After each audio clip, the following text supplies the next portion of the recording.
Ya, jadi buat semua yang lagi di rumah, episode kali ini pertama kali aku pegang mic. Fa'alimun bi ilmihi lam ya'malan wa'adzabun min qabli ubadil watan. Orang yang sudah belajar terus nggak dipraktekkan ilmunya, ini akan disiksa nanti di hari kiamat sebelumnya para penyembah berhala. Dan ketika seseorang belajar, boleh sahu ilmin, kaban huwa jahilu. Kalau orang yang sudah belajar ini, keputusannya akan beda sama orang-orang yang nggak belajar. Belajar ilmu apa? Belajar ilmu tentang kitab suci, tentang ayat-ayat suci, tentang firman, dan lain sebagainya ke bawah. Keputusan yang akan diambil ini berbeda, walaupun manusia biasa. Dan bukan hal yang aneh kalau nggak semua orang bisa menerima keputusan-keputusan yang didasari ilmu. Contoh, buat teman-teman yang baca Al-Quran, pasti tahu ada surat di Al-Quran Al-Luqman. Luqman ini siapa sih? Dia hanya manusia biasa, bukan nabi.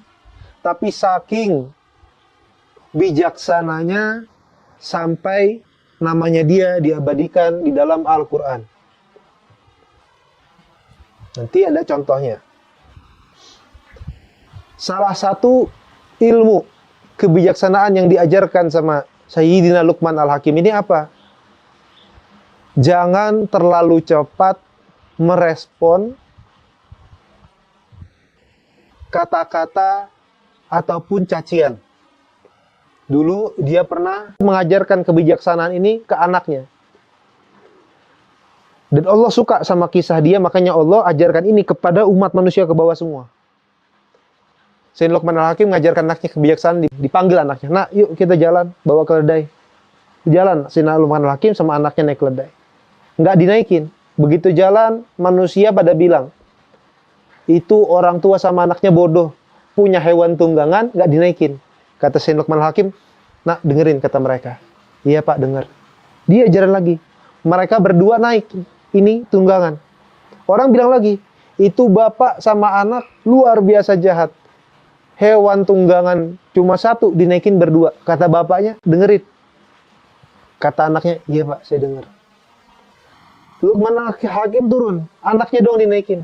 Begitu jalan, orang-orang bilang lagi, tuh lihat, anak nggak tahu diri, lihat. Anaknya di atas, bapaknya yang udah tua di bawah. Kata Sayyidina Luqman Al-Hakim, nak dengerin. Iya pak, saya denger. Sekarang gantian, bapak naik, kamu di bawah. Sayyidina Luqman Al-Hakim naik ke atas, anaknya turun di bawah. Begitu jalan, kata anak-anak, tuh lihat tuh, bapaknya. Bukannya anaknya disuruh naik, malah dia yang naikin itu sendirian. Jahat itu bapak. Kata Sayyidina Luqman Al-Hakim, nah, kamu udah dengar semua? Dengar pak. Jangan terlalu cepat atau bertindak sesuatu karena hinaan atau cacian, makian manusia. Ini salah satu ilmu yang ada di Quran. Jadi buat kamu di rumah, ini gambaran aja. Yang namanya nikah sama pacaran, ini beda. Beda apa? Kalau pacaran, setannya ini berusaha supaya laki dan perempuannya bersatu. Sampai situ. Kalau di bab pernikahan, setannya ini berusaha supaya suami dan istrinya ini pisah. Jelas dulu sampai di situ. Loh, terus hubungannya apa kak? Begini.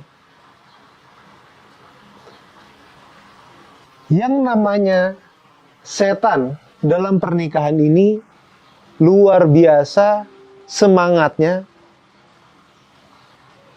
Dan sampai dia ini punya nama sendiri, disebutnya Dasim.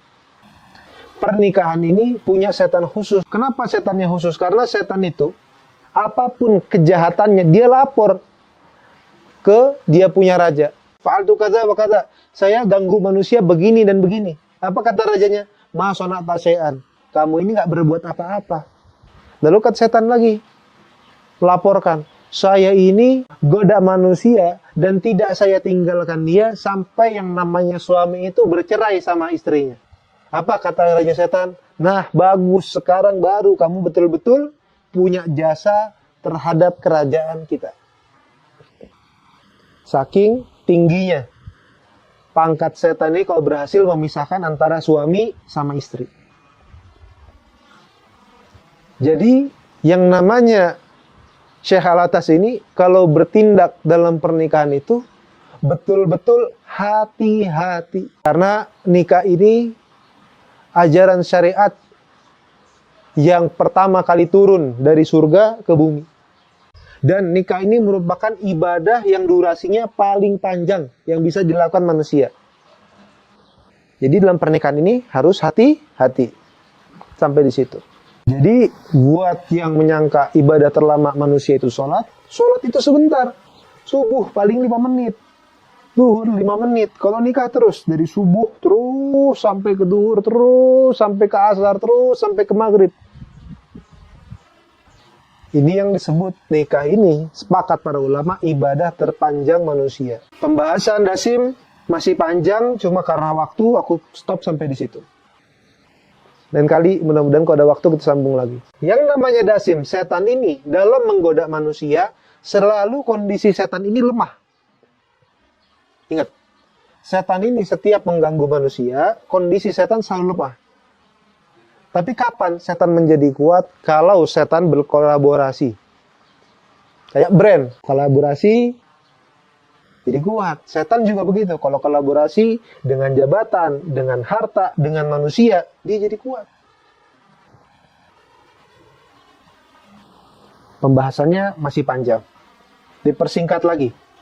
Untuk bidang pernikahan ini, setan bisa berkolaborasi sama manusia. Dan ketika kolaborasi antara setan dasim ini dengan manusia terjadi, disebut namanya takhbib. Apa itu takhbib? Manusia yang sukanya merusak rumah tangga orang. Sampai situ. Ini tolong kalau ada dai, ustadz, penceramah, mulai hari ini perjelas lagi pembahasan mengenai takhbib. Karena angka perceraian Indonesia ini mulai tinggi dan sebagian orang-orang belum pernah mendengar apa itu kalimat takhbib. Dan takhbib ini merupakan banyaknya rusaknya pernikahan umat. Jadi aku buka dulu pembahasan takhbib di sini. Takhbib itu apa asal mulanya? Lelaki yang suka menggoda istri orang. Ini awal mulanya. Man khabba baimuratan laisa minna. Barang siapa yang sukanya ngegoda perempuan, istri orang, bukan golongan kita. Playboy itu ada etikanya. Kita akan terus berjuang sebelum janur kuning melengkung. Ini playboy. Kalau takhwib yang suka yang rusak rumah tangga orang, dia nggak akan pernah berhenti ngegoda sampai kapan? Sampai rumah tangganya retak. Ini. Si takhbib dan si dasim ini. Dua ini nggak akan pernah berhenti kerja. Sampai rumah tangganya orang yang digoda retak. Dahsyat. Ciri-cirinya takhbib ini apa? Selain yang laki-laki menggoda ini. Ciri-ciri takhbib dicatat. Takhbib ini perbuatan takhbib yang merusak rumah tangga ada 4. Nomor 1. Menyuruh istri untuk bercerai dengan suaminya. Hati-hati. Kalau ada orang yang menyuruh istri untuk bercerai sama suaminya, dia sudah masuk perbuatan takhbib. Kalau tidak mempan di sini, biasanya gimana? Turun ke level bawahnya. Yaitu apa? Menyuruh seorang istri untuk menikah dengan laki-laki lain. Kalau tidak mempan, lalu apa? Hina suami di hadapan sang istri. Hati-hati. Kalau ada orang yang menghina suami di depan istrinya, ini masuk perbuatan takhbib. Lalu setelahnya apa kalau tidak mempan? Menyuruh istrinya untuk durhaka sama suaminya. 4. Perbuatan takhbib tadi. Hati-hati. Inilah manfaatnya kalau kita belajar itu. Fungsinya apa sih belajar itu? Jadi kita tahu jurang-jurangnya setan, senjata-senjatanya setan ini di mana. Jadi musuh kita ini kekuatannya apa, yang kita harus perbaiki apa. Banyak orang sekarang gini, Dia nikah aja tanpa dia tahu tata cara menghadapi bebatuan-bebatuan dalam pernikahan. Sehingga dia jadi bulan-bulanannya setan. Ketika pacaran, dia ngelihat pasangannya ini nggak ada kurangnya. Setelah nikah, dia ngelihat pasangannya ini makhluk paling menyeramkan yang ada di dunia. Ini ulahnya siapa? Ulahnya Dasim tadi. Tapi di Dasim kayaknya kita awal-awal nggak kenapa-napa. Hati-hati, setelah Dasim ada takbib nggak? Ada manusia nggak yang ngedorong buat melakukan perbuatan ingkar ini semua tadi? Kalau ada, hati-hati. Lalu gimana cara menghadapi perbuatan takbib ini? Gimana cara kita yang sudah berumah tangga di rumah, cara menghadapi takbib ini? Dulu aku waktu usia 20-an, ada teman datang. Dia punya paman sama tante mau bercerai. Kita jelaskan sedikit soal perkara takbib dan lainnya. Mereka sadar di situ. Alhamdulillah, nggak jadi cerai. Jadi buat teman-teman di rumah, ya, yang sudah menikah, baik belum nikah, ini perlu digarisbawahi di sini. Bagaimana cara menghadapi takbib atau perbuatan takbib ini? Kita lihat dulu. Orang yang melakukan takbib ini, orang yang sering ketemu kita, atau enggak? Kalau orang yang nggak sering ketemu sama kita, atau orang jauh, ya kita nggak usah kita konfrontasi, nggak usah kita sadarkan, kita cukup tinggalkan. Kalau ada orang berbuat takbib dan nggak ada kewajiban kita ketemu sama dia, tinggalkan udah sejauh-jauhnya. Tapi kalau ini orang yang rutin bertemu dengan kita, gimana caranya kita menghadapi dia? Dinasehati, diajarkan bahwa perbuatan takbib ini bisa menjadi musibah besar, bisa menyebabkan cerainya seseorang. Setelah cerai, bisa zina, bisa segala macam dan lain-lainnya. Anaknya bisa terlantar dan lain-lainnya. Perantara dia, kita harus jelaskan dia, atau orang yang suka berbuat takbib ini, atau orang yang sudah bekerja sama dengan Dasim ini, dengan cara yang baik. Kalau dengan cara yang baik nggak mempan, gimana kak? Kalian pilih. Menghadapi dengan cara yang lebih keras, atau rumah tangga kalian jadi korban.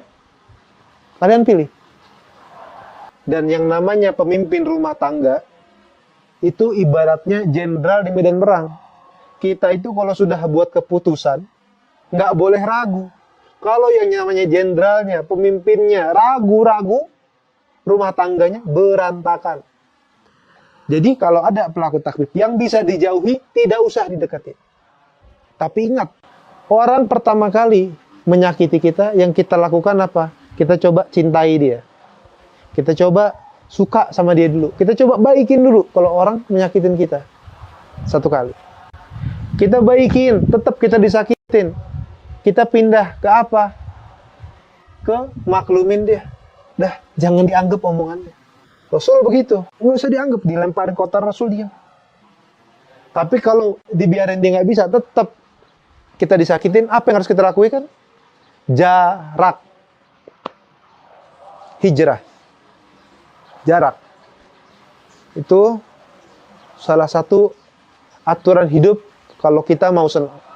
Disakitin orang satu kali, kita coba cintain dia, kita pendekatan dulu dengan dia. Disakitin lagi, kita maklumin dia. Mungkin dia khilaf. Disakitin lagi, nggak mempan juga dimaklumin. Kasih jarak. Waktu itu memang gratis. Tapi nggak bisa dibeli. Jadi jangan habiskan waktu sama orang-orang yang bisa menyebabkan dampak buruk ke hidup kita. Jangan cuma gara-gara kehausan, jadinya minum racun. Jangan gara-gara kesepian, kita kumpul sama orang-orang yang berpotensi melakukan takbib. Nanti rumah tangga kamu berantakan. Kalau rumah tangga kamu udah berantakan, beberapa tahun kemudian kamu nyesel. Andai dulu saya lebih sabar. Andai dulu saya lebih bijak. Andai dulu saya lebih gini. Itu udah nggak bisa.